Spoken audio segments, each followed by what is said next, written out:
beliau Kiai Haji Anwar Said, waktu dan tempat kami persilahkan. Allahumma shalli ala Muhammad wa shalli ala Muhammad wa shalli ala Muhammad.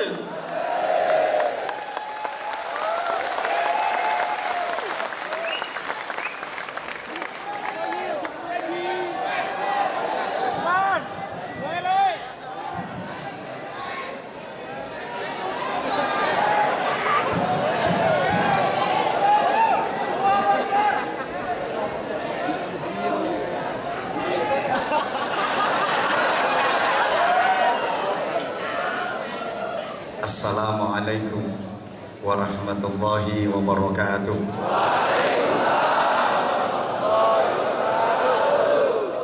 Bismillahirrahmanirrahim. Alhamdulillahilladzi ja'alana minal ladzina yastami'una al-qawla fayattabi'una ahsanah. Ittabi'u man la yas'alukum ajran wa hum muhtadun. Asyhadu an la ilaha illallah wahdahu la syarika lah wa asyhadu anna Muhammadan abduhu wa rasuluhu la nabiyya ba'dah. Allahumma shalli wa sallim wa barik ala sayyidina wa maulana wa syafi'ina wa uswatina wa qudwatina wa habibina wa qurrati a'yunina Muhammadin sallallahu alaihi wasallam صاحب الشفاعة وعلى آله وأصحابه ومن تبع رشده. سبحانك لا علم لنا إلا ما علمتنا إنك أنت العليم الحكيم. رب اشرح لي صدري ويسر لي أمري واحلل عقدة من لساني يفقهوا قولي واجعل لي وزيرا من أهلي.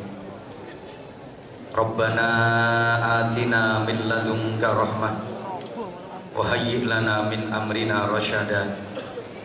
Rabbana la tuzigh qulubana ba'da idh hadaitana wa hab lana min ladunka rahmah innaka antal wahhab. Amma ba'd. Ikraman wa ta'ziman wa hurmatan wa mahabbatan. Salam hormat, salam ta'zim, salam ukhuwah, dan tentu saja salam kul huwa ilaih.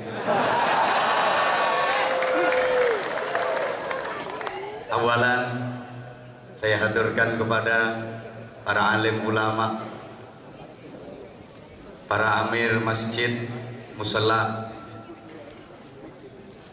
ketua dewan syura, para pembina, ketua dan para pengurus KMI yang saya takzimi, yang sama-sama kita hormati. Mr. Ilang wong ya.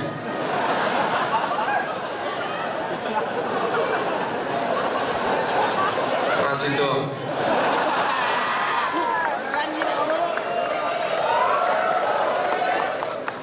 Kesawan le. Arep tak omongi Mr. Yasirli. Hilang wong. Maksudku arep tau mengi aku orang ngerti omonganmu. Aku medendeng orang nyawang awakmu tapi nyawang jilbab abang burimu.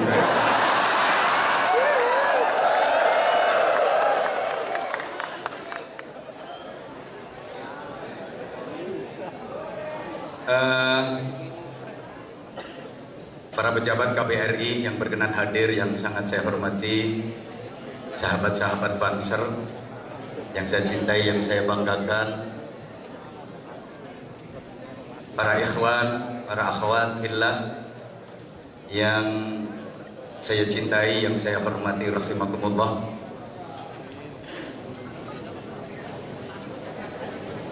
Saya bahagia, saya bangga sekaligus salut menyaksikan semangat saudara-saudara saya di negeri ginseng ini yang luar biasa antusias dalam mengikuti majelis taklim hari ini. Subhanallah walhamdulillah wala ilaha illallah wallahu akbar. Tapi pertama saya terasa gimana gitu oleh MC Master of Ceremonial tadi. Saya dipanggil Al Mukarram Kiai Haji. Jujur ketika dipanggil Kiai itu terasa bendol das saya.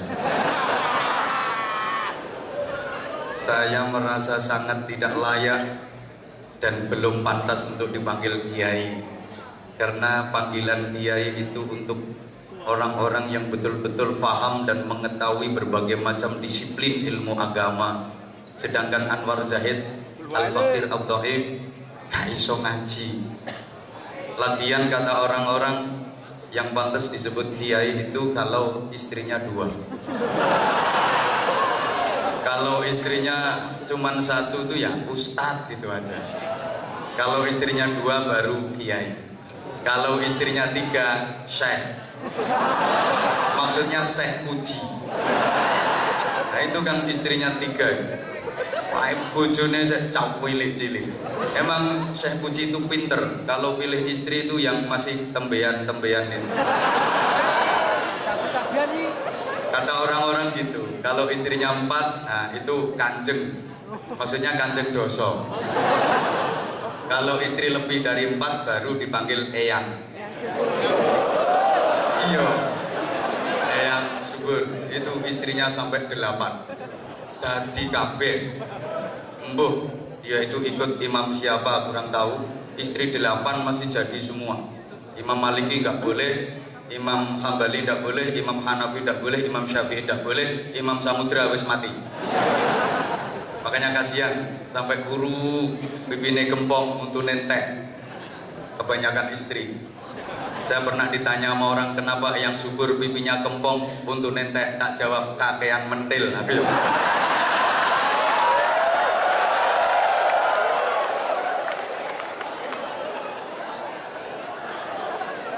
Alhamdulillah, bi'aunillah, biqudratillah, birahmatillah.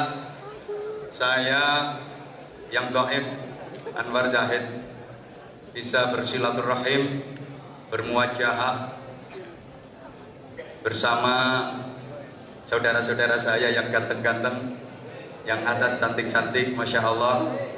Bahagia, bangga. Mudah-mudahan majelis yang kita ikuti hari ini benar-benar menjadi sarana turunnya rahmat Allah untuk kita semua, menjadi sarana turunnya hidayah untuk kita semua, sehingga hidup dan kehidupan kita benar-benar mendapatkan barokah dan ridha Allah Subhanahu wa taala. Hadirin hadirat, ikhwatal iman, jamaah sekalian yang saya cintai, yang saya hormati, rahimakumullah. Sebagaimana tema yang tertera dalam rangka milad Musalla Al-Iman Yongcheon. Kok bener muka kok tulisannya ngono. Pererat ukhuwah Islamiyah, tebarkan dakwah, sukseskan pembangunan Masjid Agung Daegu dan Kulhuwaile Kesuwen. Yang pertama, ukhuwah Islamiyah itu sebenarnya hanya merupakan istilah yang berlaku di tengah-tengah masyarakat dan memang diciptakan seperti itu. Ukhuwah itu artinya persaudaraan. Kalau ikhwah artinya saudara. Jadi ukhuwah Islamiyah itu artinya persaudaraan yang diatur oleh syariah Islamiyah. Persaudaraan yang diatur oleh undang-undang agama Islam. Dan memang bagi Allah agama itu ya hanya Islam. Mulai zaman Nabi Adam sampai akhir zaman, agama itu ya cuman Islam. Kalau dalam Al-Quran disebutkan ada Yahudi, Nasrani, itu bukan agama, tapi semacam sekte, semacam kelompok dari keturunan satu bangsa. Kalau agama bagi Allah itu ya cuman Islam. Jadi saya ulang, ukhuwah Islamiyah itu bukan hanya bermakna persaudaraan antar umat Islam saja, tapi lebih bersifat umum. Berarti rumah no. Modelnya ku universal. Arase iso ku yo mek kuwi tok. Iku ngapalno suwengi yo. Bener boga. Sifatnya menyeluruh, mencakup semua persaudaraan.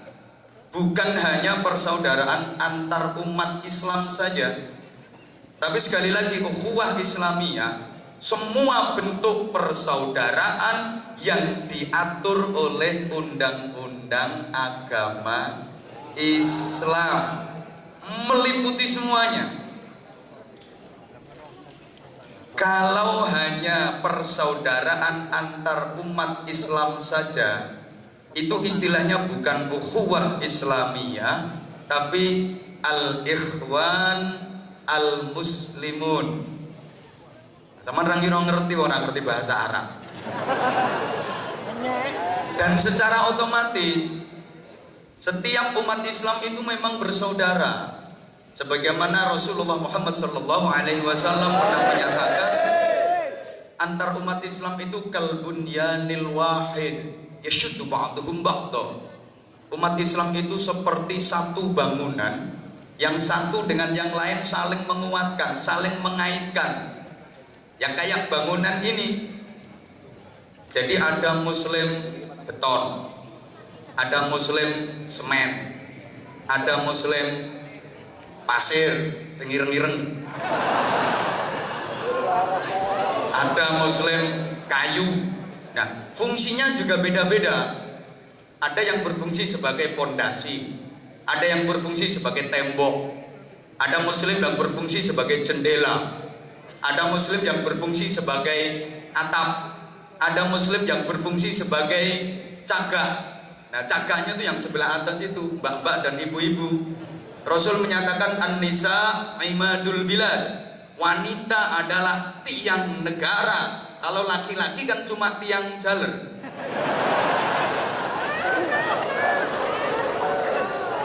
Jadi kalau Islam sudah menyebut dan mengatur ukhuwah Islamiyah, persaudaraan yang diatur oleh undang-undang agama Islam, maka sebenarnya gak perlu ada istilah ukhuwah-ukhuwah yang lain.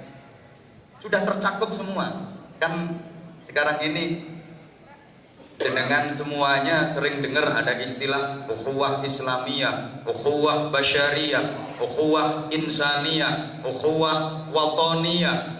Nanti kalau diteruskan lama-lama ada istilah ukhuwah tonggoniyah, persaudaraan antar tetangga. Kalau bukan tetangga berarti bukan saudara. Ada ukhuwah besaniyah, persaudaraan antar besan. Kalau nggak besan bukan saudara. Ada ukhuwah banseriyah. Kalau nggak banser berarti bukan saudara. Nanti ada ukhuwah gosipiyah, persaudaraan antar tukang gosip. Ada ukhuwah togheliyah, persaudaraan antar tukang penjudi tato itu. Iya, ada ukhuwah iya, macam-macam. Jadi jemaah sekalian, kalau sudah disebutkan ukhuwah Islamiyah, itu sudah meliputi semua bentuk persaudaraan. Bukan hanya antar umat Islam saja, termasuk persaudaraan dengan alam, persaudaraan dengan tumbuh-tumbuhan, persaudaraan dengan binatang, persaudaraan dengan sesama manusia, baik yang muslim maupun yang non-muslim. Allahumma sholli ala Muhammad. Para ikhwan, para akhwat, jemaah sekalian yang saya cintai rahimakumullah, persaudaraan itu sebenarnya terbentuk karena adanya persamaan. Tolong diperhatikan kata-kata saya. Persaudaraan itu terbentuk pada dasarnya karena adanya persamaan. Karena terjadi persamaan, maka terjalinlah persaudaraan. Dan semakin banyak persamaan, maka akan semakin kuat persaudaraan. Arase? Bisa ku yo kuwi tok. Kayak saya dengan Anda semua ini kan banyak persamaan, betul? Agamanya sama, Tuhannya sama. Yuk nyaut, agamanya, Tuhannya, nabinya, kitab sucinya, sholatnya, puasanya, makannya, minumnya, ngisingnya. Kita banyak persamaan. Ibadah kita sama. Maka kita saudara, persaudaraan kita kuat. Kenapa? Karena kita banyak persamaan. Oleh karena itu tolong, kalau ada sedikit perbedaan, gak usah dibikin ribut, jangan dibikin geger. Kan lebih banyak persamaannya daripada perbedaannya. Kadang-kadang gara-gara beda rokaat sholat tarawihnya terus ribut. Yang satu harus 8 rokaat, satunya yang benar 20 rokaat. Kata satunya yang benar 8 rokaat, hadisnya ini. Satunya yang benar 20 rokaat, hadisnya ini. Subhanallah. Jangan lihat perbedaannya, jangan lihat hitungan 8 dan 20-nya, tapi lihat sama-sama sholat tarawihnya. Tergantung bagaimana cara kita menyikapinya. Yang 20 rokaat, ketika imamnya 8 rokaat, begitu imam selesai dapat 8 rokaat bubar, tambahi dewe, apa susahnya sih kari nambahi rolas. Demikian pula yang 8 rokaat, ketika bermakmum kepada imam yang tarawihnya 20 rokaat, begitu imam dapat 8, minggato bro. Selesai kan persoalannya. Dulu ribut gara-gara beda, satu pakai kunut, satu nggak pakai kunut dalam sholat subuh, ribut nggak karu-karuan. Harus pakai kunut karena itu sunnah akad, satunya nggak boleh kunut karena itu bid'ah, ribut nggak karu-karuan. Alhamdulillah sekarang udah nggak lagi ribut karena udah sama-sama nggak sholat subuhnya.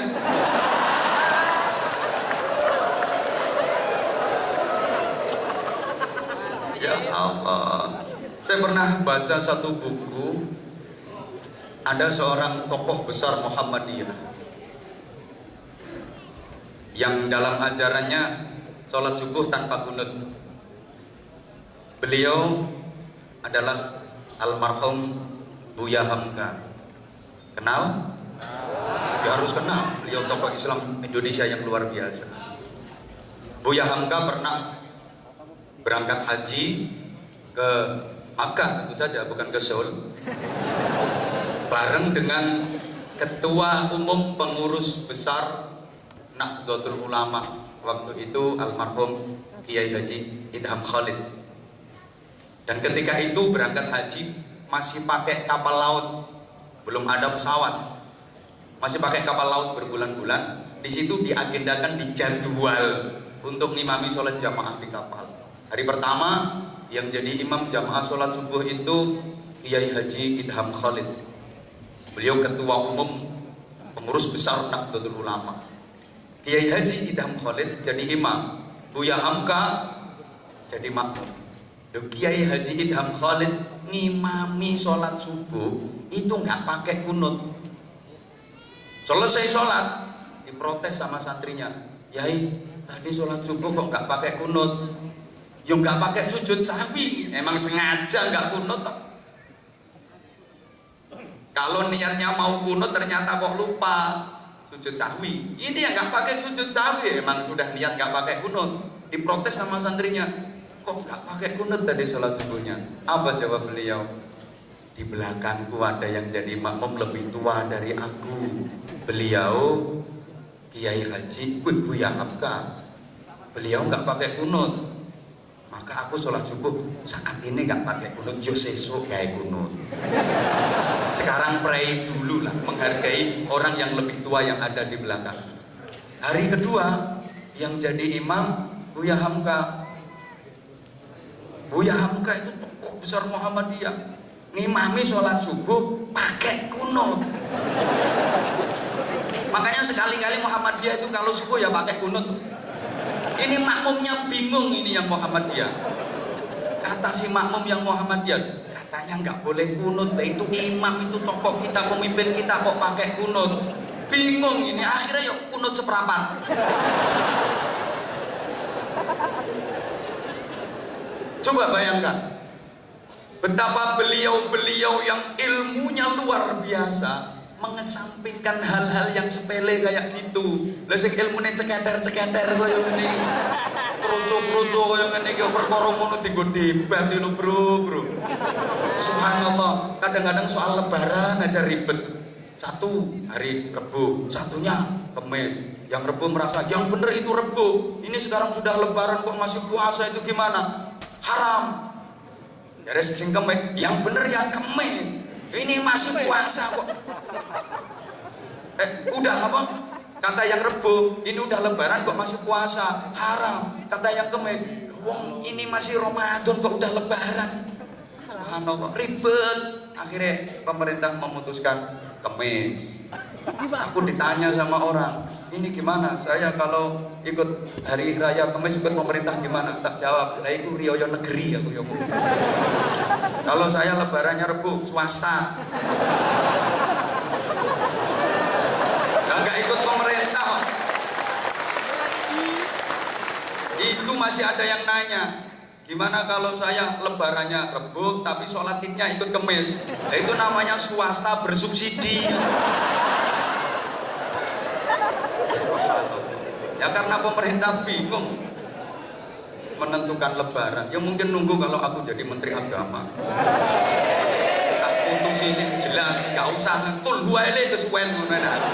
Apa bingung Rebo Kamis dalilnya ini langsung palune tak tutup. Dok.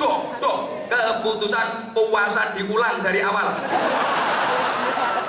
Beres. Ayo pekoh kabeh yo ben. Ora usah ribut-ributan. Yang kedua, untuk sidang isbat tahun depan biar nggak ribet, yang ikut musyawarah sidang khusus wanita, laki-laki nggak boleh ikut, bikin bingung. Kenapa? Karena yang paling paham dan tahu persis kapan datangnya bulan itu hanya wanita.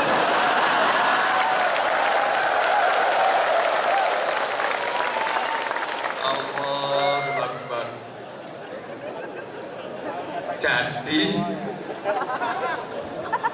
jemaah sekalian yang saya cintai, saya hormati rahimakumullah, kalau terjadi persamaan maka terjalin persaudaraan. Termasuk subhanallah, saya sempat lupa nanya, ini yang datang sekian banyak ini apa manusia semua? Berarti kita banyak persamaan, kita sama-sama manusia. Oleh karena itu kita saudara, bahkan dengan musuh pun Al-Quran menyebut sebagai saudara. Ada seorang nabi yang diutus ke kaumnya dan dimusuhi oleh kaumnya. Itu Allah menyatakan dalam Al-Quran sebagai saudara. Wa ila adin akhahum Huda. Dan kepada kaum Ad Allah mengutus saudara mereka yaitu Nabi Hud. Padahal kaum Ad sangat memusuhi Nabi Hud. Seumur hidup Nabi Hud selalu dimusuhi oleh kaumnya, tapi Allah menyatakan dalam Al-Quran sebagai saudara. Wa ila Thamuda akhahum Shalihah. Demikian pula kaum Samud yang selalu memusuhi dan memerangi Nabi Soleh, oleh Allah juga dinyatakan sebagai saudara. Wa ila Madyana akhahum Syu'aiba. Kepada kaum Madian Allah mengutus saudara mereka Syu'aib.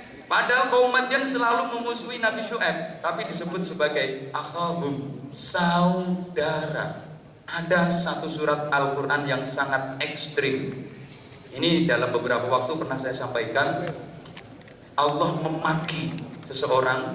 Bismillahirrahmanirrahim. Tabbat yada abi lahabin wa tabb ma aghna anhu maluhu wa ma kasab sayasla naran dhata lahbin wa imra'atuhu hammalatal hatab fi jidha hablum min masad.